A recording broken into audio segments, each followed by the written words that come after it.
ನಮಸ್ಕಾರ ವಿದ್ಯಾರ್ಥಿಗಳೇ, ನೋಡಿ ನಾವು ಈಗಾಗಲೇ ನಿಮಗೆ ಸೀನಿಯರ್ ಸೆಕ್ಟರ್ ನಮ್ಮ ಟೀಚರು ಅಂತಕ್ಕಂಥ ಪಾಠವನ್ನ ಓದ್ತಾ ಇದ್ದೀವಿ. ಈ ಕಳೆದ ತರಗತಿಯಲ್ಲಿ ನಾವೇನ್ ಮಾಡಿದ್ವಿ ಅಂದ್ರೆ ಸೀನಿಯರ್ ಸೆಕ್ಟರ್ ಅಂತಕ್ಕಂಥ ಈ ಪಾಠದ ಕವಿಯ ಪರಿಚಯ ಅಥವಾ ಲೇಖಕಿಯ ಪರಿಚಯವನ್ನ ಅಭ್ಯಾಸ ಮಾಡ್ಕೊಂಡಿದ್ವಿ. ಅಂದ್ರೆ ವಿ ಗಾಯತ್ರಿಯವರ ಒಂದು ಅಭ್ಯಾಸ ನಾವು ಮಾಡಿದ್ದೀವಿ. ಜೊತೆಗೆ ಅದರ ಕೆಲವು ಸಾರಾಂಶವನ್ನ ಈಗಾಗಲೇ ಅರ್ಥ ಮಾಡ್ಕೊಂಡಿದ್ದೀವಿ. ಅಂತಂದ್ರೆ ನೋಡಿ, ವಿ ಗಾಯತ್ರಿಯವರ ಒಂದು ಜಪಾನಿ ಕಾದಂಬರಿಯಾದಂತಹ ತತ್ವೋಚ್ಚಾನ ಅಂತಕ್ಕಂಥ ಅನುವಾದಿತ ಕೃತಿಯನ್ನ ತುಂಗ ಅಂತಕ್ಕಂಥದನ್ನ ನಾವು ನಮ್ಮ ಕನ್ನಡ ಸಾಹಿತ್ಯದಲ್ಲಿ ನೋಡ್ತೀವಿ. ಆ ತುಂಗ ಅಂತಕ್ಕಂತಹ ಕಾದಂಬರಿಯಿಂದ ನಮ್ಮ ಒಂದು ಸೀನಿಯರ್ ಸೆಕ್ಟರ್ ಅಂತಕ್ಕಂಥ ಪಾಠವನ್ನ ಅಭ್ಯಾಸಕ್ಕಾಗಿ ನಾವು ಇಲ್ಲಿ ನೋಡ್ತಾ ಇದ್ದೀವಿ. ಅಂತಂದ್ರೆ ಮಕ್ಕಳೇ, ಈ ಸೀನಿಯರ್ ಸೆಕ್ಟರ್ ನಮ್ಮ ಟೀಚರು ಅಂತಕ್ಕಂಥ ಪಾಠದ ಮುಖ್ಯ ಉದ್ದೇಶ ಅಂದ್ರೆ ನಾವು ಏಕೆ ಈ ಪಾಠವನ್ನ ಅಭ್ಯಾಸ ಮಾಡಬೇಕಂತಂದ್ರೆ ನಮ್ಮ ಪರಿಸರದಲ್ಲಿ ಆಗತಕ್ಕಂಥ ಪ್ರತಿಯೊಂದು ಅನುಭವಗಳೇ ನಮಗೇನಾಗ್ತಾ ಇದೆ ಅಂದ್ರೆ ಇಲ್ಲಿ ಶಿಕ್ಷಣವಾಗಿ ಪರಿವರ್ತನೆ ಆಗ್ತಾ ಇದ್ದಾವೆ. ಅಂತಂದ್ರೆ ಯಾವುದೇ ಒಬ್ಬ ವ್ಯಕ್ತಿ ಆಗಿರಬಹುದು ಅಥವಾ ಯಾವುದೇ ಒಂದು ವಸ್ತು ಪ್ರಾಣಿಗಳಾಗಿರಬಹುದು, ನಮಗೆ ಪರೋಕ್ಷವಾಗಿ ಕಲಿಸಿದಂತ ಪಾಠಗಳೇ ನಮಗೆ ಶಿಕ್ಷಣ.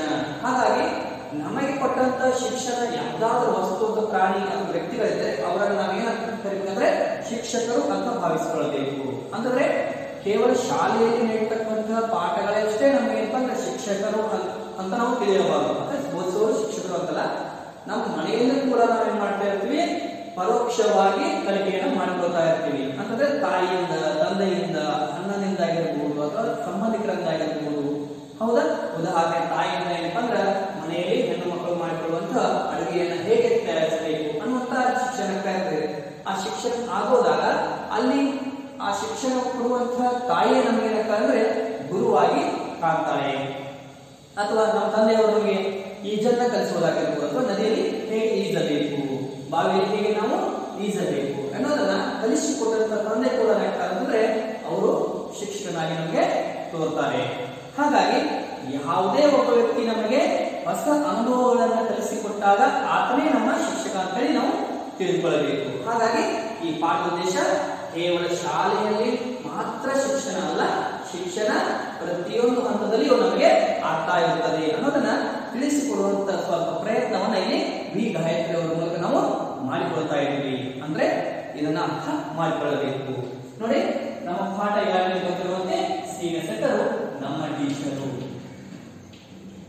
ಸೀನಿಯರ್ ಸೆಕ್ಟರ್ ನಮ್ಮ ಟೀಚರು.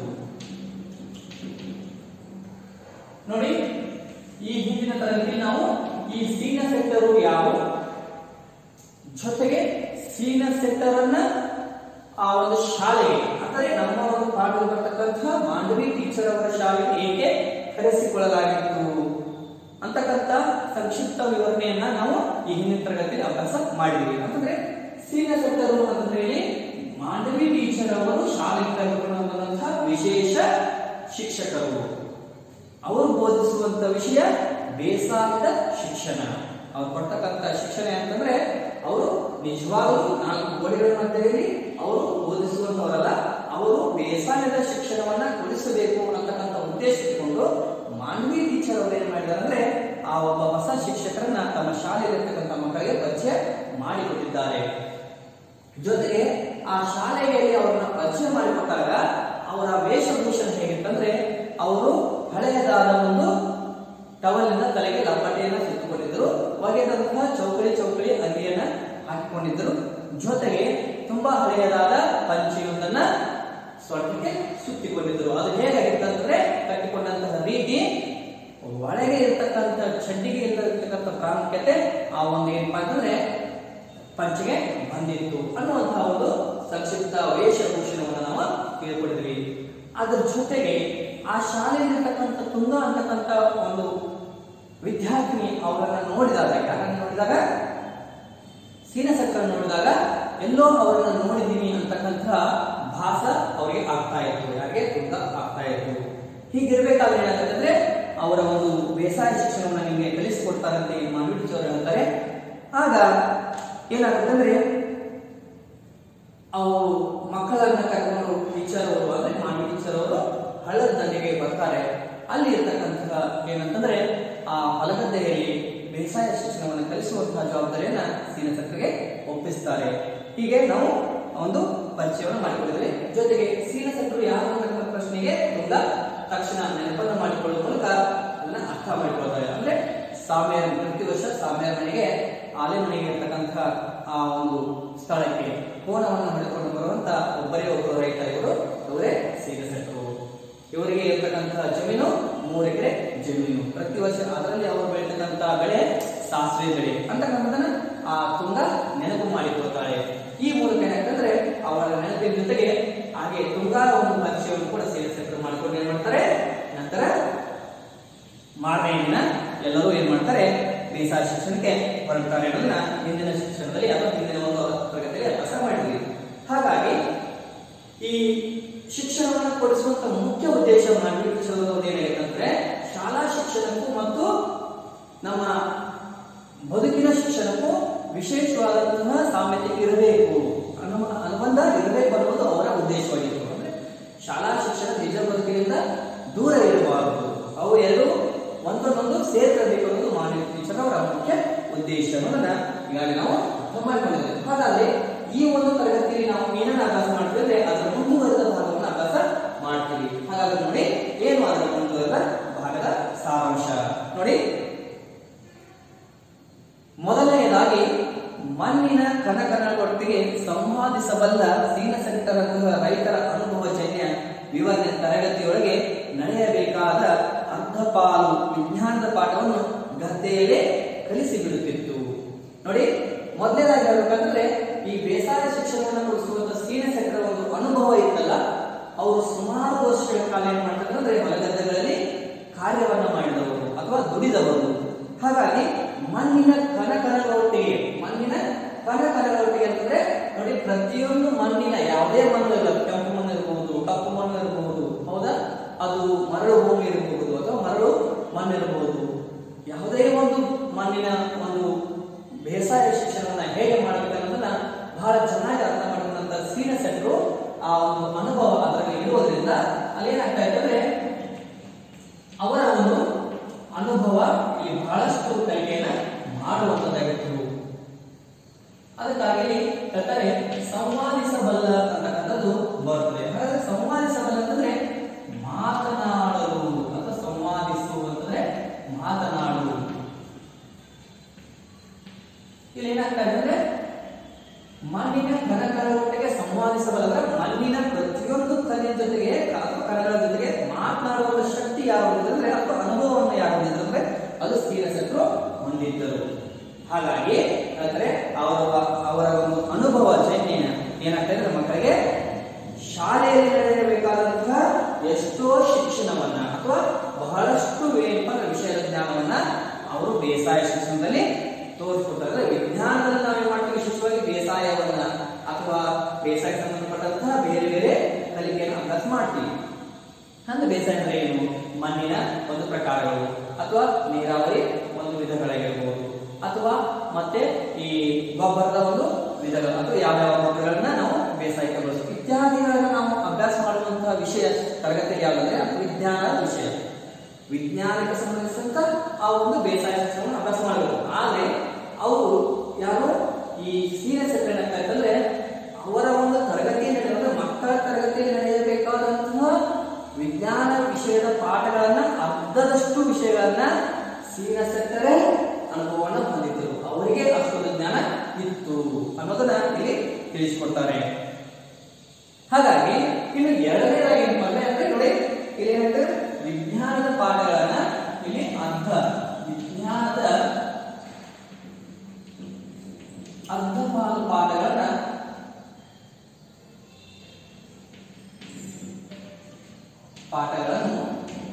ಏನಾಗ್ತದೆ ಅಂದ್ರೆ ಸೀನ ಸೆಟ್ಟರು ಕಲಿಸುವಂತದ್ದು. ಸೀನ ಸೆಟ್ಟರು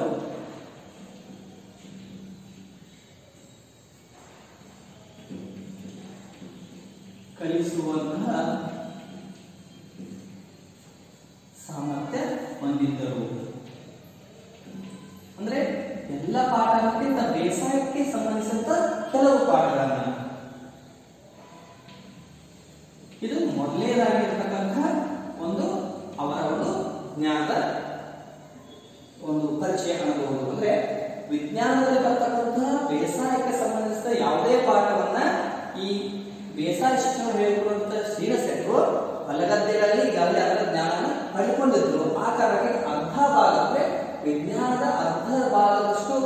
ಪಾಠಗಳಿದಾವಲ್ಲ ಆ ಪಾಠಗಳನ್ನ ಕಲಿಸುವಂತ ಒಂದು ಸಾಮರ್ಥ್ಯ ಯಾರಿಗಂದ್ರೆ ಅದು ಸಿ.ಎನ್. ಶಂಕರ್ಗೆ ಇತ್ತು.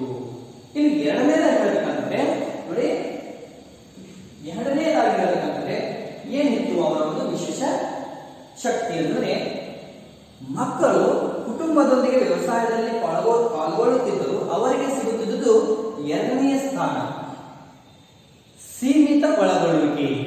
ಆದರೆ ಇಲ್ಲಿ ಬೇಸಾಯದ ಎಲ್ಲಾ ಹಂತಗಳಲ್ಲೂ ಎಲ್ಲಾ ಕೆಲಸಗಳನ್ನು ಜವಾಬ್ದಾರಿಗಳನ್ನು ಸ್ವತಃ ತಾವೇ ಮಾಡಬೇಕಾದ್ದರಿಂದ ಅವರಿಗೆ ಇಳಿಯಾದ ಅನುಭವ ಸಿಕ್ಕುತ್ತಿತ್ತು. ನೋಡಿ ಏನಾಗ್ತದೆ, ಎರಡನೇದಾಗಿ ಏನಾಗ್ತದೆ, ಈ ಶಾಲೆಗೆ ಬರ್ತಕ್ಕಂಥ ಆ ಸಿ.ಎನ್. ಶಂಕರ್ ಏನು ಒಂದು ಶಾಲೆ ಹೋಗಿದಾರ, ಆ ಶಾಲೆಯ ಮಕ್ಕಳು ವಿಶೇಷವಾಗಿ ರೈತಾಪಿ ವರ್ಗದ ಕುಟುಂಬದವರಿಗೆ ಸೇರಿದಂತಹ ಎಲ್ಲ ಮಕ್ಕಳು ಆಗಿದ್ದರು. ಅದಕ್ಕಾಗಿ ಎರಡನೇದಾಗಿ ಹೇಳ್ತಾರೆ, ಈ ಮಕ್ಕಳು ಅಂತಂದ್ರೆ ಎರಡನೇದಾಗಿರ್ತಕ್ಕಂಥ ಅಂಶ, ಮಕ್ಕಳು ಆ ತರಗತಿಯಲ್ಲಿ ಇರ್ತಕ್ಕಂಥ ಮಕ್ಕಳು ಕುಟುಂಬದವರಲ್ಲಿ ಹೆಚ್ಚಾಗಿ ಏನ್ ಮಾಡ್ತಾರೆ ಅಂದ್ರೆ ವ್ಯವಸಾಯದಲ್ಲಿ ಪಾಲ್ಗೊಳ್ತಾ ಇದ್ರು. ಅಂದ್ರೆ ಯಾವ ರೀತಿ ತಾವು ಕೆಲವರು ಆ ರೀತಿ ಇರಬಹುದು. ಅಂದ್ರೆ ಬೆಳಿಗ್ಗೆ ಎದ್ದ ತಕ್ಷಣ ಎಷ್ಟೋ ಜನ ನೀವು ಏನ್ ಮಾಡಬಹುದು, ನಿಮ್ಮ ತಂದೆ ತಾಯಿ ಜೊತೆಗೆ ಹೊಲಗದ್ದೆಗಳಿಗೆ ಹೋಗಿ ಅಲ್ಲಿ ಇರ್ತಕ್ಕಂಥ ಕೆಲವು ಕಾರ್ಯಗಳನ್ನ ಮಾಡಿ ಪುನಃ ಶಾಲೆಗೆ ಬರುವಂತಹ ವಿದ್ಯಾರ್ಥಿಗಳು ಕೂಡ ತಾವು ಇರಬಹುದು. ಅಂದ್ರೆ ಬೆಳಿಗ್ಗೆ ಎದ್ದ ತಕ್ಷಣ ಒಂದಿಷ್ಟು ಕಳೆಯನ್ನ ತೆಗೆದು ಬರಬೇಕಾಗಿರ್ಬೋದು, ಅಥವಾ ನಿಮ್ಮ ತಂದೆ ತಾಯಿ ಮಾಡುವಂತಹ ಹೊಲಗದ್ದೆಗಳಿಗೆ ಸ್ವಲ್ಪ ನೀರನ್ನ ಹಾಯಿಸಿ ಬರಬಹುದಾಗಿರ್ಬೋದು, ಅಥವಾ ನೀರನ್ನ ಉಣಿಸಿ ಬರಬಹುದಾಗಿರ್ಬೋದು, ಬಾವಿ ನೀರು ಅಥವಾ ಬೋರ್ ನೀರು ಅಥವಾ ಬಳಿ ನೀರು ಅಂತಕ್ಕಂಥ ಬರುತ್ತೆ. ಆಗ ನೀವು ಕೂಡ ಅವ್ರ ಜೊತೆ ಏನ್ ಮಾಡ್ತಿರ್ತಾರ, ಹೋಗಿ ಅದರ ಅನುಭವಗಳನ್ನ ತೆಗೆದುಕೊಳ್ತಿರ್ತಾರ.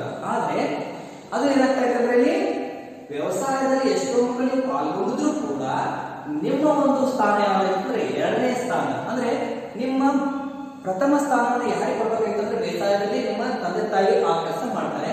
ಆದ್ರೆ ಎರಡನೇ ಸ್ಥಾನ ನೀವು ಸಹಾಯಕರಾಗಿ ಅಲ್ಲಿ ಕೆಲಸ ಮಾಡ್ತಾ ಇರ್ತಾರೆ.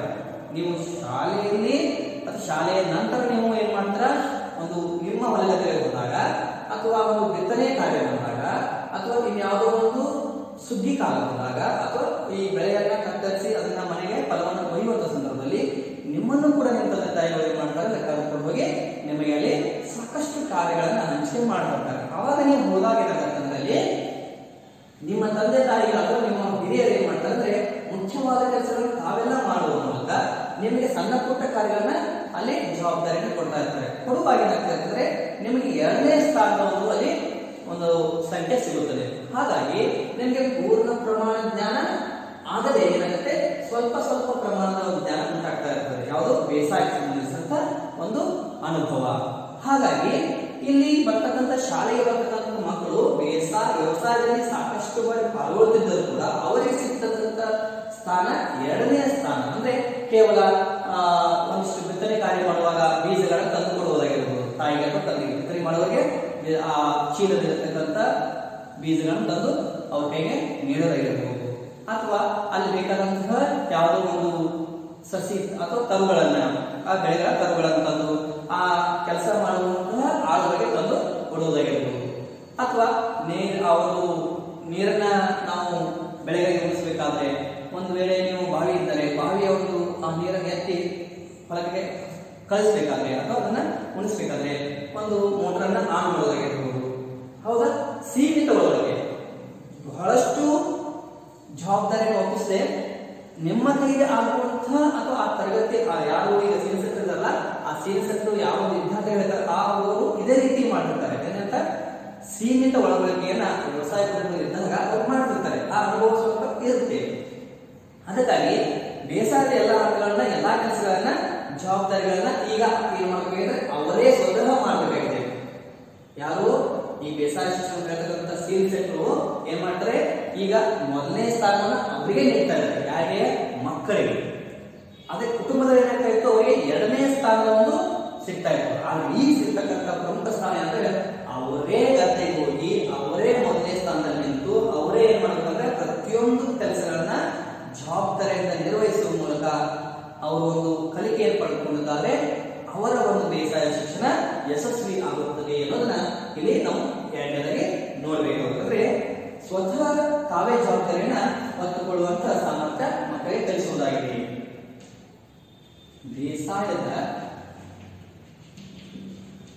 ಎಲ್ಲ ಜವಾಬ್ದಾರಿಗಳನ್ನ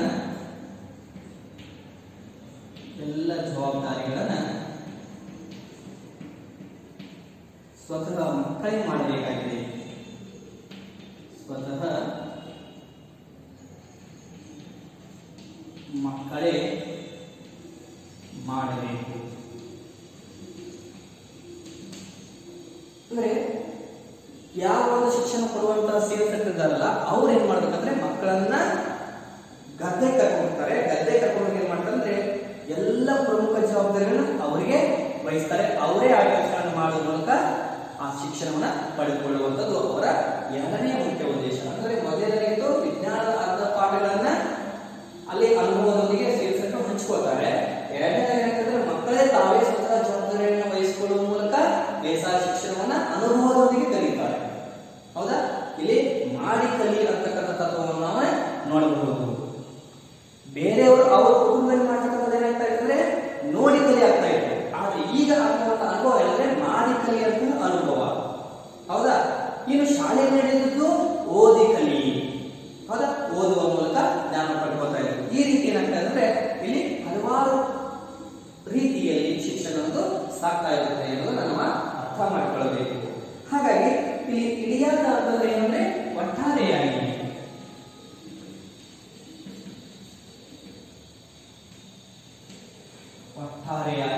ಆ ಅನುಭವವನ್ನು ಅವರು ಪಡೆದುಕೊಳ್ತಾ ಇದ್ರು ಅಂತ ಹೇಳಿ ನಾವು ತಿಳ್ಕೊಳ್ಳಬೇಕು. ಇನ್ನು ನಂತರ ಹೇಳ್ತಾರೆ, ಈಗ ಉದ್ದೇಶ ಮತ್ತು ಮಕ್ಕಳ ಕಾರ್ಯ ಏನನ್ನೋದು ನಾವು ತಿಳ್ಕೊಂಡ್ವಿ. ಇನ್ನು ನಂತರ ಹಳ್ಳದ ಬದಿಯಲ್ಲಿರ್ತಕ್ಕಂಥ 2 ಎಕರೆ ಜಮೀನನ್ನ ಮಾಂಡವಿ ಬೇಸಾಯಕ್ಕೆಂದೇ ಕೊಂಡುಕೊಂಡಿದ್ದರು. ಹಾಗೆ ಮನೆಯಲ್ಲಿ ಮುಂದುಗಡೆ ಒಂದು ರೂಮನ್ನು ಮಕ್ಕಳಿಗೆ ಬೇಸಾಯದ ಸಾಮಗ್ರಿಗಳನ್ನು ಇಟ್ಟುಕೊಳ್ಳಲೆಂದು ತೆರವು ಮಾಡಲಾಗಿತ್ತು. ಈಗಾಗಲೇ ಭತ್ತ ಬಿತ್ತಿದ್ದ ಗದ್ದೆಯದು.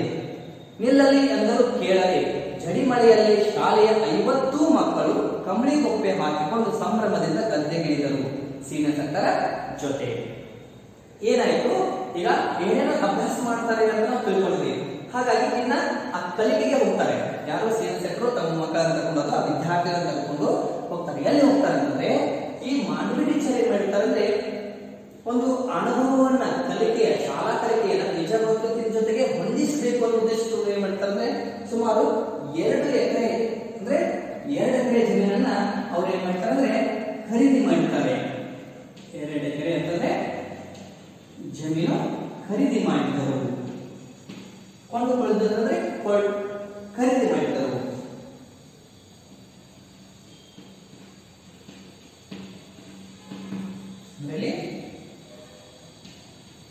ಕೊಂಡು ಅಂತಂದ್ರೆ ಇಲ್ಲಿ ನೀವು ತಿಳ್ಕೋಬೇಕು ಖರೀದಿ ಅಥವಾ ಕೊಳ್ಳು. ಏನಾಗ್ತಾ ಇದ್ರೆ ಈ ಮಾಂಡವಿ ಟೀಚರ್ ಅವರ ಬಹಳ ಪ್ರಮುಖವಾದ ಉದ್ದೇಶ ಅಂದ್ರೆ ಕಲಿಕೆ ಅಂದ್ರೆ ಶಾಲಾ ಕಲಿಕೆ ನಿಜ ಬದುಕಿನ ಜೊತೆಗೆ ಸಾಮ್ಯತೆ ಅದ್ರ ಜೊತೆಗೆ ಹೋಗ್ಬೇಕು ಅನ್ನೋದು ಅವರ ಮುಖ್ಯ ಉದ್ದೇಶ. ಆ ಕಾರಣ ಏನ್ ಮಾಡ್ತಾರೆ, ಮಕ್ಕಳಿಗೆ ಬೇಸಾಯ ಶಿಕ್ಷಣ ಕೊಡಿಸುವ ಉದ್ದೇಶ ಇರೋದ್ರಿಂದ ಅವರು ಏನ್ ಮಾಡ್ತಾರೆ, ಮೊದಲೇ 2 ಎಕರೆ ಜಮೀನನ್ನ ಕೊಂಡ್ಕೊಂಡಿರ್ತಾರೆ. ಕೊಂಡ್ಕೊಂಡು ಏನ್ ಮಾಡ್ತಾರೆ, ಅದನ್ನ ಹಾಗೆ ಆ ಶಿಕ್ಷಣ ಕೊಡಿಸೋದಕ್ಕೆ ಮೀಸಲಾಗಿ ಇಟ್ಟಿರ್ತಾರೆ. ಹಾಗೆ ಏನ್ ಮಾಡ್ತಾರೆ, ಮನೆಯ ಮುಂದ್ಗಡೆ ಏನಂದ್ರೆ ಮನೆಯಲ್ಲಿ ಒಂದು ಮುಂದ್ಗಡೆ ಒಂದು ರೂಮ್ ಅನ್ನ, ಒಂದು ಕೋಣೆಯನ್ನ, ರೂಮ್ ಅಂದ್ರೆ ಕೋಣೆ, ಮನೆಯಲ್ಲಿ ಏನ್ ಮಾಡ್ತಾರೆ, ಸ್ವತಃ ಮನೆಯಲ್ಲಿ ಏನ್ ಮಾಡ್ತಾರೆ, ಒಂದು ರೂಮ್ ಅನ್ನ ಏನ್ ಮಾಡ್ತಾರೆ ಅಂದ್ರೆ ಈ ಬೇಸಾಯದ ಸಾಮಗ್ರಿಗಳನ್ನ ಇಡಲಿಕ್ಕೆ, ಮಕ್ಕಳು ಉಪಯೋಗಿಸುವಂತಹ ಬೇಸಾಯ ಸಾಮಗ್ರಿಗಳನ್ನ ಇಡಲಿಕ್ಕೆ ಏನ್ ಮಾಡ್ತಾರೆ ಅಂದ್ರೆ ಒಂದು ರೂಮ್ ಅನ್ನ ಅಥವಾ ಕೋಣೆಯನ್ನ ವ್ಯವಸ್ಥೆ ಮಾಡಿರ್ತಾರೆ. ಅದಕ್ಕಾಗಿ ಆ ಮನೆಯನ್ನ ಖಾಲಿ ಮಾಡಿರ್ತಾರೆ. ತಮ್ಮ ಸ್ವತಃ ಮನೆಯನ್ನ ಏನ್ ಮಾಡ್ತಾರೆ, ಖಾಲಿ ಮಾಡಿರ್ತಾರೆ.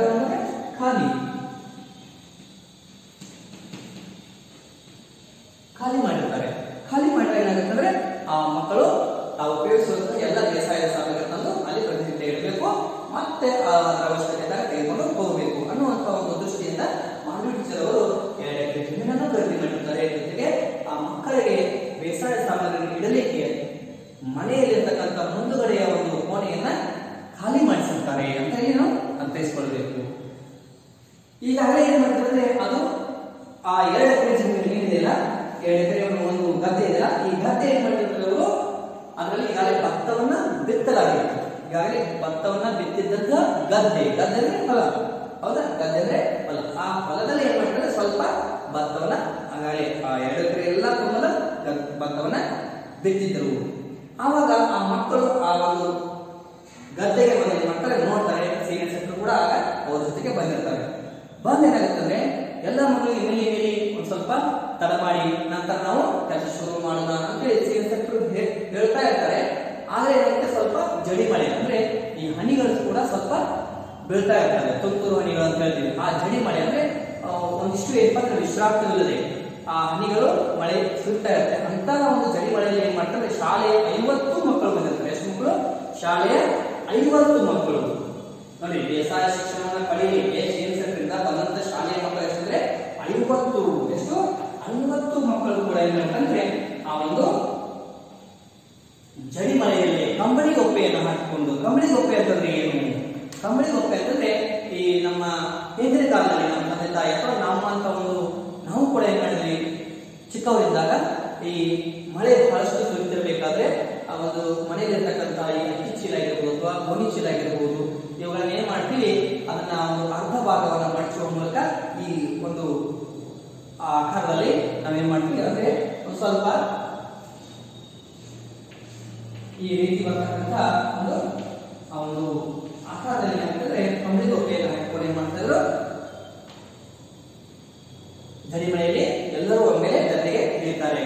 ಆ ಸೀನಿಸಕರು ಹೇಳ್ತಾರೆ, ಸಾವಕಾಶ ನಿಧಾನ ಹೇಳ್ತಾರೆ, ಆದ್ರೂ ಮಕ್ಕಳು ಕೇಳೋದಿಲ್ಲ. ಆಗ ಸೀನಿಸಕರು ಕೂಡ ಆ ಮಕ್ಕಳ ಜೊತೆಗೆ ಆ 2 ಎಕರೆ ಜಮೀನಲ್ಲಿರ್ತಕ್ಕಂಥ ಭತ್ತದ ಗದ್ದೆಗೆ ಇಳಿದು ಬಿಡ್ತಾರೆ.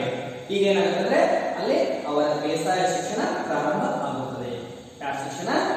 ಈಗ ಸೀನಿಸಕರು ಇಲ್ಲಿಂದ ನಿಜವಾದ ಶಿಕ್ಷಣಕ್ಕೆ ಇನ್ನೂ ಶುರು. ಯಾವುದು? ಅನುಭವದೊಂದಿಗೆ ಇದು ಆಗಬೇಕು. ಯಾವುದು? ಬೇಸಾಯ ಶಿಕ್ಷಣ. ಅಂದ್ರೆ ಇಲ್ಲಿ ಶಿಕ್ಷಕರು ಯಾರು? ಸೀನಿಸಕರು. ಅವರ ಶಿಕ್ಷಣ ಏನಂದ್ರೆ ಬೇಸಾಯವನ್ನು ಹೇಗೆ ಮಾಡಬೇಕು ಅನ್ನೋದು, ಇದು ಅವರ ಮುಖ್ಯ ಉದ್ದೇಶ ಅಷ್ಟೇ.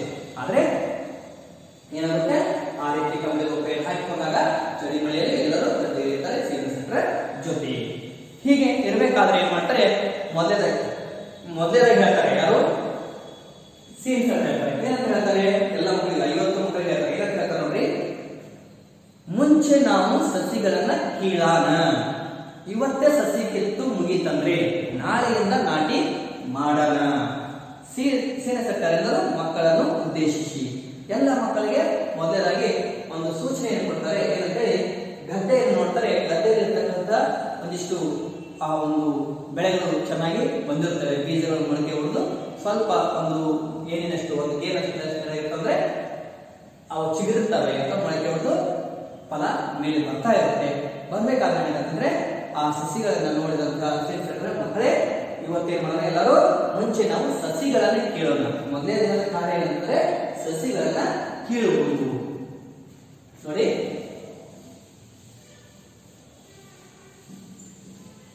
ಮುಂಚೆ ಸಸಿಗಳನ್ನ ಕೀಳೋಣ.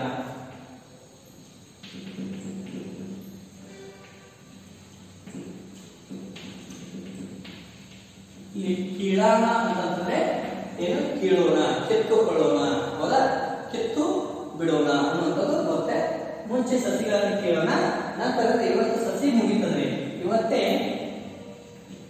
ಸಸಿ ಕೀಳೋದು ಮುಗಿತಂದ್ರೆ ಅಥವಾ ಕಿತ್ತು ಏನ್ ಮಾಡೋಣ, ಮುಂದೆ ಏನ್ ಮಾಡೋಣ ಅಂದ್ರೆ ಮುಂದಿನ ಶಿಕ್ಷಣಕ್ಕೆ ಹೋಗೋಣ ಅನ್ನೋದು ಅವರ ಒಂದು ಮುಖ್ಯ ಉದ್ದೇಶ. ಮುಗಿತಂದ್ರೆ ಏನ್ ಮಾಡೋಣ, ನಾಳೆಯಿಂದ ನಾಟಿ ಮಾಡೋಣ, ನಾಳೆಯಿಂದ ನಾಟಿ ಮಾಡೋಣ. ಇಲ್ಲಿ ಸ್ವಲ್ಪ ಆಡು ಭಾಷೆಯನ್ನು ಹೆಚ್ಚಾಗಿ ಬಳಸಲಾಗಿದೆ. ಇದನ್ನ ಹೇಳ್ತಾರೆ ಯಾರಂದ್ರೆ, ಈ ಮಾತನ್ನ ಸೀನಿಸಕರು ಹೇಳ್ತಾರೆ. ಯಾರು ಹೇಳ್ತಾರೆ? ಅದು 50 ಮಕ್ಕಳಿಗೆ ಹೇಳ್ತಾರೆ. ಹೇಳ್ತಾರೆ, ಮೊದಲನೇ ಶಿಕ್ಷಣ ಏನಂದ್ರೆ ಭತ್ತ ಬೆಳೆದಿರ್ತಕ್ಕಂಥ ಭತ್ತವನ್ನು ಏನ್ ಮಾಡೋಣ, ಮುಂಚೆ ಸಸಿಗಳನ್ನ ಕೀಳೋಣ, ಕಿತ್ತು ಬಿಡೋಣ. ಕಿತ್ತು ಏನ್ ಮಾಡೋಣ, ಅವುಗಳನ್ನ ಎಲ್ಲವೂ ಮುಗಿದಾರೆ. 2 ಎಕರೆ ಇರ್ತಕ್ಕಂಥ ಎಲ್ಲ ಭತ್ತವನ್ನು ನಾವು ಕಿತ್ತು ನಂತರ ಏನ್ ಮಾಡೋಣ, ನಾಳೆ ಅವುಗಳನ್ನ ನಾಟಿ ಮಾಡೋಣ. ನಾಟಿ ಅಂತಂದ್ರೆ ನೆಡುವುದು, ಸಸಿಗಳನ್ನ ಮತ್ತೆ ವ್ಯವಸ್ಥಿತವಾಗಿ ಭೂಮಿಯಲ್ಲಿ ಹೂಡುವುದು. ಅಂದ್ರೆ ಬೇರನ್ನ ಭೂಮಿಯಲ್ಲಿ ಹಾಕಿದಾಗ ಅಂದಚಂದವಾಗಿ ಒಂದು ಸಾಲಾಗಿ, ಹೌದಾ, ಆ ನೋಡುವ ದೃಶ್ಯ ಕೂಡ ಚೆನ್ನಾಗಿರಬೇಕು, ಜೊತೆಗೆ ಉತ್ತಮವಾದಂತಹ ಬೆಳೆ ಕೂಡ ಬರಬೇಕು. ಒಟ್ಟಾರೆಯಾಗಿ ಆ ಬೆಳೆಗೆ ಲಾಭ ಬರಬೇಕು, ಆ ದುಡಿಮೆಗೆ ತಕ್ಕ ಫಲ ಸಿಗಬೇಕು ಅನ್ನೋದು ಇಲ್ಲಿ ಸೀನಿಸಕರ ಮುಖ್ಯ ಉದ್ದೇಶ. ಆ ಕಾರಣಕ್ಕೆ ಮುಂಚೆ ಸಸಿಗಳನ್ನ ಕೀಳೋಣ, ಮೊದಲು ಸಸಿಗಳನ್ನ ಕೀಳೋಣ, ನಂತರ ನಾವೇನ ಎಲ್ಲ ಸಸಿ ಕೀಳೋದು ಮುಗಿತಂದ್ರೆ, ಇವತ್ತು ಮುಗಿತಂದ್ರೆ ನಾಳೆ ಏನ್ ಮಾಡೋಣ, ಮುಂದಿನ ಕೆಲಸಕ್ಕೆ ಹೋಗೋಣ. ಯಾವ ಕೆಲಸ ನಾಳೆದು ಅಂದ್ರೆ ನಾಟಿ ಮಾಡುವುದು. ಏನು? ನಾಟಿ ಮಾಡುವುದು ಅಂತ ಹೇಳಿ ಅಲ್ಲಿ ಸೀನಿಸಕರು ಎಲ್ಲರ ಮಕ್ಕಳಿಗೆ ತಿಳಿಸಿಕೊಡ್ತಾರೆ. ಆಗ ಏನಾಗುತ್ತೆ ಅಂದ್ರೆ ಮಕ್ಕಳು ಸರಿ ಅಂತ ಏನ್ ಮಾಡ್ತಾರೆ, ಮೊದಲು ಏನ್ ಮಾಡ್ತಾರೆ, ಮಕ್ಕಳು ಸಸಿಗಳನ್ನ ಕೇಳೋದಕ್ಕೆ ಶುರು ಮಾಡ್ತಾರೆ. ಅವಾಗ ತಮ್ಮ ಕೈಗೆ ಎಷ್ಟು ಸಿಗುತ್ತದೆಯೋ, ಹೌದಾ, ಎಷ್ಟು ಅಷ್ಟನ್ನ ಏನ್ ಮಾಡ್ತಾರೆ, ಒಮ್ಮೆಲೆ ಕಿತ್ತು ತೆಗೆದಕ್ಕೆ ಅವರು ಪ್ರಯತ್ನ ಮಾಡ್ತಾರೆ. ಹಾಗೆ ಕೀಳಬೇಕಾದ್ರೆ ಕೆಲವು ಮಕ್ಕಳಿಗೆ ಏನಾಗುತ್ತೆ, ಅದು ಸರಿಯಾಗಿ ಬರುವುದಿಲ್ಲ. ಅಂದ್ರೆ ಬೇರು ಸಮೇತ, ಬುಡ ಸಮೇತ ಅಂದ್ರೆ ಬೇರು ಸಹಿತ.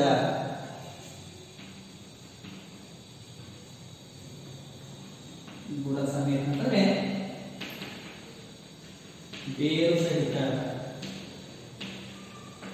ಹೇಳ್ತಾರೆ. ಏನಪ್ಪಾ ಅಂದ್ರೆ ಎಲ್ಲ ಮಕ್ಕಳು ಏನ್ ಮಾಡ್ತಾರೆ, ಹಿಡಿ ತುಂಬ ಅಂದ್ರೆ ಕೈ ತುಂಬ ಸಸಿಗಳನ್ನ ಹಿಡ್ಕೊಂಡು ಏನ್ ಮಾಡ್ತಾರೆ, ಬುಡ ಸಮೇತ ಕೀಳುವುದು ಸುಲಭವಾಗಲಿಲ್ಲ. ಅಂದ್ರೆ ಆ ಬೇರಿನ ಜೊತೆಗೆ ಏನಪ್ಪಾ ಅಂದ್ರೆ ಸಸಿಗಳನ್ನ ಕೀಳಬೇಕು. ಹಾಗೆ ಮಾಡ್ಲಿಕ್ಕೆ ಹೋದಂತ ಮಕ್ಕಳಿಗೆ ಅದು ಅಷ್ಟು ಸುಲಭವಾಗಿರಲಿಲ್ಲ, ಸ್ವಲ್ಪ ಕಷ್ಟ ಆಗ್ತಾ ಇತ್ತು. ಅವಾಗ ಏನಾಗ್ತಾ ಇತ್ತು ಅಂದ್ರೆ ಅನೇಕ ಸಸಿಗಳನ್ನ ಬಹಳಷ್ಟು ಮಕ್ಕಳು ಏನ್ ಮಾಡ್ತಾರೆ, ಹಾಳು ಮಾಡಿದ್ರು. ಅಂದ್ರೆ ಬೇರು ಅಲ್ಲೇ ಭೂಮಿಯಲ್ಲೇ ಉಳಿತು, ಕೇವಲ ಮೇಲೆ ಬಂದಂತಹ ಆ ಒಂದು ಬೆಳೆ ಮಾತ್ರ ಕೈಗೆ ಬರ್ತಾ ಇತ್ತು.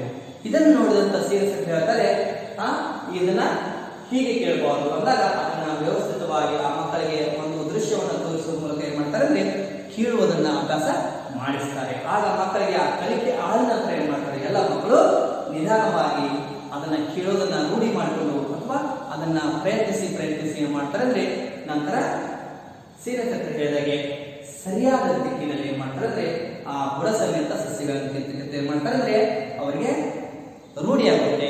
ರೂಢಿ ಆದ ನಂತರ ಅವ್ರು ಏನ್ ಮಾಡ್ತಾರೆ ಅಂದ್ರೆ ಆ 2 ಎಕರೆ ಇರ್ತಕ್ಕಂಥ ಭತ್ತವನ್ನ ಏನಪ್ಪ ಅಂದ್ರೆ ಆ ನಾಟಿಯನ್ನ ಅಥವಾ ಆ ಬೆಳೆಯನ್ನು ಕಿತ್ತು ವ್ಯವಸ್ಥಿತವಾಗಿ ಸಣ್ಣ ಸಣ್ಣ ಕಟ್ಟುಗಳಲ್ಲಿ ಅಂದ್ರೆ ಸೂಡು ಅಂತ ಹೇಳ್ತೀವಿ. ನಮ್ಮ ಒಂದು ಕಡೆ ಏನ್ ಮಾಡ್ತೀವಿ ನಾವು, ಸೂಡು ಅಂತ ಹೇಳ್ತೀವಿ. ಅನೇಕ ಸಣ್ಣ ಏನ್ ಮಾಡ್ತಾರೆ, ಕಟ್ಟುಗಳಲ್ಲಿ ಕಟ್ಟಿ ಏನ್ ಮಾಡ್ತಾರೆ, ಆ ಒಂದು ಗದ್ದೆಯ ಬದಿಯಲ್ಲಿ ಅವನ್ನ ಇಡ್ತಾರೆ. ಅವ್ರನ್ನ ಆ ಭತ್ತದ ಕಟ್ಟುಗಳನ್ನ ಹೀಗೆ ಮೊದಲನೇದಾಗಿರ್ತಕ್ಕಂಥ ಅಭ್ಯಾಸವನ್ನ ಶಿಕ್ಷಕರು ಮಕ್ಕಳಿಗೆ ಕಲಿಸಿಕೊಡ್ತಾರೆ. ಯಾರು ಶಿಕ್ಷಕರು ಮಕ್ಕಳಿಗೆ ಮೊದಲೇ ದಿನ ಪಾಠ ಏನ್ ಮಾಡ್ತಾರೆ ಅಂದ್ರೆ ಸಸಿಗಳನ್ನ ಕಿತ್ತು ಅವುಗಳನ್ನ ಏನ್ ಮಾಡಬೇಕು, ಸಣ್ಣ ಕಟ್ಟುಗಳಲ್ಲಿ ಅವನ್ನ ಸಂಗ್ರಹಿಸುವ ಮೂಲಕ ನಂತರ ದಿವಸ ಏನ್ ಮಾಡಬೇಕಂದ್ರೆ ನಾಟಿ ಮಾಡುವಂತ ಮೊದಲೇ ದಿನದ ಅಭ್ಯಾಸವನ್ನ ಅವರು ಬೇಸಾಯ ಶಿಕ್ಷಣವನ್ನ ಕೊಡ್ತಾ ಇದ್ದಾರೆ. ಹೀಗೇನಾಗ್ತದೆ, ಮೊದಲೇ ದಿನದ ಒಂದು ಪಾಠ ಅನುಭವ ಜೊತೆಗೆ ಬೇಸಾಯ ಶಿಕ್ಷಣ ಅಂತಕ್ಕಂಥದ್ದು ಅಲ್ಲಿ ಮುಕ್ತಾಯ ಆಗುತ್ತೆ. ಇದು ಒಂದನೆಯ ಒಂದು ಅಥವಾ ಮೊದಲನೆಯ ಬೋಧನೆ. ಯಾವುದು, ಗದ್ದೆಗೆ ಬಂದರು, ಇರ್ತಕ್ಕಂಥ ಗದ್ದೆಗೆ ಬಂದು ಏನ್ ಮಾಡಿದ್ರೆ ಬುಡ ಸಮೇತ ಸಸಿಗಳನ್ನ ಕಿತ್ತು ಅವುಗಳನ್ನ ಸಣ್ಣ ಕಟ್ಟುಗಳಲ್ಲಿ ಸಂಗ್ರಹಿಸಿ ಮಾಡ್ತಾರೆ. ಅಂದ್ರೆ ಒಂದು ಬದಿಯಲ್ಲಿ ಅಂದ್ರೆ ಆ ಗದ್ದೆಯ ಬದಿಯಲ್ಲಿ ಅದನ್ನ ಇಟ್ಟು ಬಿಡ್ತಾರೆ. ಇದು ಮೊದಲನೇ ದಿನದ ಕಾರ್ಯ. ಇನ್ನು 2ನೇ ದಿನ ಬರ್ಬೇಕಲ್ಲ, 2ನೇ ದಿನ ಏನಿದೆ ನಾಟಿ ಮಾಡುವುದು. ಏನಿದೆ 2ನೇ ದಿನ ಬರ್ತಕ್ಕಂಥದ್ದು ನಾಟಿ ಮಾಡುವುದು. ಹಾಗಾದ್ರೆ ಆ ನಾಟಿಯನ್ನ ಹೇಗೆ ಮಾಡಬೇಕು ಅನ್ನೋದನ್ನ ಶಿಕ್ಷಕರು ಹೇಗೆ ಹೇಳ್ತಾರೆ ಅನ್ನೋದು ಕೂಡ ನಾವು ಮುಂದಿನ ತರಗತಿಯಲ್ಲಿ ಅಭ್ಯಾಸ ಮಾಡೋಣ. ಹಾಗಾಗಿ ನೋಡಿ, ಒಟ್ಟಾರೆಯಾಗಿ ಈ ಒಂದು ತರಗತಿ ನಾವು ಮಾಡಿದಂತ ಅಭ್ಯಾಸ ಏನಂತಂದ್ರೆ ತಾವೆಲ್ಲ ತಿಳ್ಕೋಬೇಕು. ಇಲ್ಲಿ ಮೊದಲೇ ಈ ಬೇಸಾಯ ಶಿಕ್ಷಣದ ಮುಖ್ಯ ಉದ್ದೇಶ ಏನಾಗುತ್ತಂದ್ರೆ ಶಾಲಾ ಶಿಕ್ಷಣ ಮತ್ತು ನಿಜ ಬದುಕಿನ ಶಿಕ್ಷಣ ಒಂದಾಗಿರ್ಬೇಕು ಅನ್ನೋದು. ಹಾಗಾಗಿ ಏನ್ ಮಾಡ್ತಾರೆ, ಈ ಶಿಕ್ಷಕರು ವಿಜ್ಞಾನದ ಬಹುಪಾಲು ವಿಜ್ಞಾನ ವಿಷಯದ ಬಹುಪಾಲು ಪಾಠಗಳನ್ನ ಈ ಬೇಸಾಯ ಶಿಕ್ಷಣದಲ್ಲೇ ಕೊಡಿಸುವಂತಹ ಅನುಭವ ಯಾರಿಗಿತ್ತಂದ್ರೆ ಅದು ಶಿಕ್ಷಕರಿಗೆ ಇತ್ತು. ಹೌದಾ? ಇನ್ನು 2ನೇದಾಗಿ ಏನಾಗಿತ್ತಂದ್ರೆ ಈ ಪಾಠದಲ್ಲಿ ನಾವು ನೋಡುದು ಹೆಚ್ಚಿನ ಒಂದು 50 ಮಕ್ಕಳು ಹೆಚ್ಚಿನವರು ಏನಾಗಿತ್ತಂದ್ರೆ ವ್ಯವಸಾಯದ ಒಂದು ಏನಾಗಿತ್ತಂದ್ರೆ ಅವರ ಕುಟುಂಬ ವರ್ಗ ಸೇರಿದ್ರಿಂದ, ಕುಟುಂಬದ ವರ್ಗ ವ್ಯವಸಾಯ ಮಾಡ್ತಾ ಇರೋದ್ರಿಂದ ಆ ಮಕ್ಕಳಿಗೆ ಏನಾಗಿರ್ತಂದ್ರೆ ಈಗಾಗಲೇ ಅದರ ಒಂದಿಷ್ಟು ಮಾಹಿತಿ ಇತ್ತು. ಆದ್ರೆ ಅವರಿಗೆ ಅಲ್ಲಿ ಸಿಗ್ತಕ್ಕಂಥ ಪ್ರಾತಿನಿಧ್ಯ ಏನಾಗಿತ್ತಂದ್ರೆ ಅವರಿಗೆ ಸಿಗ್ತಕ್ಕಂಥ ಸ್ಥಾನಮಾನ ಎಷ್ಟಾಗಿದ್ರೆ 2ನೇ ಸ್ಥಾನಮಾನ ಅವರಿಗೆ ಸಿಗ್ತಾ ಇತ್ತು. ಸೀಮಿತ ಒಳಗೊಳ್ಳುವಿಕೆ ಅಂತ ಹೇಳ್ತೀವಿ. ಸೀಮಿತ ಒಳಗೊಳ್ಳುವಿಕೆ ಅಂದ್ರೆ ಇಷ್ಟೇ ಮಾಡಬೇಕು, ಇದನ್ನು ಬಿಟ್ಟು ಹೆಚ್ಚಿನದನ್ನ ಮಾಡಬಾರದು ಅನ್ನೋದನ್ನ ತಂದೆ ತಾಯಿಯವರಿಗೆ ಹೇಳ್ತಾ ಇದ್ರು. ಅಂದ್ರೆ ನಾವು ಹೇಳಿದೆ, ಒಂದು ಗೊಬ್ಬರವನ್ನ ತಂದು ಅವರಿಗೆ ಕೈ ಕೊಡೋದಾಗಿರ್ಬೋದು, ಗೊಬ್ಬರ ಅವರು ಹಾಕದೇ ಇರೋದ್ರಿಂದ ತಂದೆ ತಾಯಿ ಕೊಡೋದು, ತಂದೆ ತಾಯಿದವರು ಗೊಬ್ಬರವನ್ನ ಸಸಿಗಳಿಗೆ ಹಾಕುವುದು. ಹಾಗೆ ಬಿತ್ತನೆ ಮಾಡುವಾಗ ಬಿತ್ತನೆ ಬೀಜಗಳನ್ನು ಮಾತ್ರ ತಂದು ಕೊಡುವುದು, ಬಿತ್ತನೆಯನ್ನು ಮಾಡಿದ ಯಾರು, ಹಿರಿಯರು. ಇದೇನಾಗ್ತಂದ್ರೆ ಮೊದಲನೇದು ಮತ್ತು 2ನೇ ಸ್ಥಾನಮಾನ ಅಂತಕ್ಕಂಥದ್ದನ್ನ ಅಲ್ಲಿ ನಾವು ನೋಡ್ತೀವಿ. ಹಾಗಾಗಿ ಏನಾಗ್ತಂದ್ರೆ ಈ ಒಂದು ಅನುಭವ ಅವರಿಗೆ ಆಗ್ತಾ ಇದೆ. ಯಾವುದು, ಮೊದಲನೇ ಒಂದು ಜವಾಬ್ದಾರಿಗಳನ್ನ ಯಾರು ಹೊರಬೇಕಾಗಿದೆಯೋ ಅವರೇ ಏನಪ್ಪಾ ಸ್ವತಃ ಇಲ್ಲಿ ಮಾಡುವಂತದನ್ನ ಸೀನಿಯರ್ ಸೆಕ್ಟರ್ ಕಲಿಸಿಕೊಡೋರು ಇದ್ದಾರೆ. ಅರ್ಥ ಆಯ್ತಾ? ಇದು ಆದ ನಂತರ ಏನಾಗ್ತಂದ್ರೆ ಎಲ್ಲರೂ ಏನಪ್ಪಾ ಅಂದ್ರೆ ಈ ಮಾಂಡವಿ ಟೀಚರ್ ಅವರು ಕಲಿಸಿದಂತ 7 ಎಕರೆ ಜನರಿಗೆ ಬರ್ತಾರೆ ಶಿಕ್ಷಣವನ್ನು ಪಡೆಯೋದಕ್ಕೆ. ಯಾರ ಜೊತೆಗೆ? ಸೀನಿಯರ್ ಸೆಕ್ಟರ್ ಜೊತೆಗೆ. ಆಗ ಏನಾಗುತ್ತದೆ, ಆ ಮಾಂಡವಿ ಟೀಚರ್ ಅವರು ಈಗಾಗಲೇ ಭತ್ತ ಬಿತ್ತಿದಂತ ಆ ಗದ್ದೆಗೆ ಅವರನ್ನು ಕರೆದುಕೊಂಡು ಬರ್ತಾರೆ. ಆಗ ಮಾಂಡವಿ ಟೀಚರ್ ಅವರು ಮುಂಚೆ ಏನ್ ಮಾಡಿರ್ತಾರೆ ಅಂತಂದ್ರೆ ಅವರ ಒಂದು ಮನೆಯಲ್ಲಿ ಮುಂದುಗಡೆ ಒಂದು ಏನಪ್ಪಾ ಕೋಣೆಯಲ್ಲಿ ಮಕ್ಕಳಿಗಾಗಿ ಬೇಸಾಯದ ಸಾಮಗ್ರಿ ಇಡಲಿಕ್ಕೆ ಒಂದು ರೂಮ್ ಅನ್ನ ಅಥವಾ ಒಂದು ಕೋಣೆಯನ್ನ ಖಾಲಿ ಮಾಡಿಸಿದ್ದರು. ಅಲ್ಲಿ ಏನಪ್ಪಾ ಆ ಸಾಮಗ್ರಿ ತಂದಿಡುವುದು ಮತ್ತು ತೆಗೆದುಕೊಂಡು ಹೋಗುವಂತ ಒಂದು ಕಾರ್ಯವನ್ನು ಅವರು ಈಗಾಗಲೇ ಮಾಡಿದರು. ಹಾಗಿರ್ಬೇಕಾದ್ರೆ ಏನಾಗುತ್ತೆ, ನಂತರ 50 ಮಕ್ಕಳು ಏನ್ ಮಾಡ್ತಾರೆ ಅಂದ್ರೆ ಅವತ್ತು ಜಡಿ ಮಳೆ ಇದ್ರೂ ಕೂಡ ಏನಾಗುತ್ತಂದ್ರೆ ಅವರು ಕಂಬಳಿ ಗೊಬ್ಬೆಯನ್ನು ಹಾಕಿಕೊಂಡು ಅಂದ್ರೆ ಮಳೆಯಿಂದ ರಕ್ಷಣೆ ಪಡೆಯಲಿಕ್ಕೆ ತಲೆಯ ಮೇಲೆ ಒಂದು ಈ ಚೀಲಗಳಿಂದ ಮಾಡಿರ್ತಕ್ಕಂತಹ ರಕ್ಷಾ ಕವಚ ಅಂತ ಹೇಳಬಹುದು, ಅದನ್ನ ತಲೆಯ ಮೇಲೆ ಹಾಕೊಂಡು ಏನ್ ಮಾಡ್ತಾರೆ ಗದ್ದೆಗೆ ಇಳಿತಾರೆ. ಗದ್ದೆಗೆ ಇಳಿದಾಗ ಏನಾಗ್ತಂದ್ರೆ ಅಲ್ಲಿ ಸೀನಿಯರ್ ಸೆಕ್ಟರ್ ಕೂಡ ಗದ್ದೆಗೆ ಇಳಿತಾರೆ. ಆಗ ಸೀನಿಯರ್ ಸೆಕ್ಟರ್ ಹೇಳುವಂತ ಮೊದಲನೆಯ ಒಂದು ಅನುಭವ ಏನಂದ್ರೆ, ಮೊದಲನೆಯ ಪಾಠ ಏನಂದ್ರೆ ಮುಂಚೆ ನಾವು ಸಸಿಗಳನ್ನ ಕೀಳೋಣ. ಇವತ್ತು ನಾವೇನ ಮೊದಲನೇ ದಿನದ ಕೆಲಸ ಇರ್ತದೆ ನಮ್ದು, ಮುಂಚೆ ಸಸಿಗಳನ್ನ ಕೀಳೋಣ. ಈಗಾಗಲೇ ಭತ್ತ ಬಿತ್ತಿದಂತ ಗದ್ದೆ ಇರೋದ್ರಿಂದ ಮುಂಚೆ ಸಸಿಗಳನ್ನು ಕೀಳೋಣ.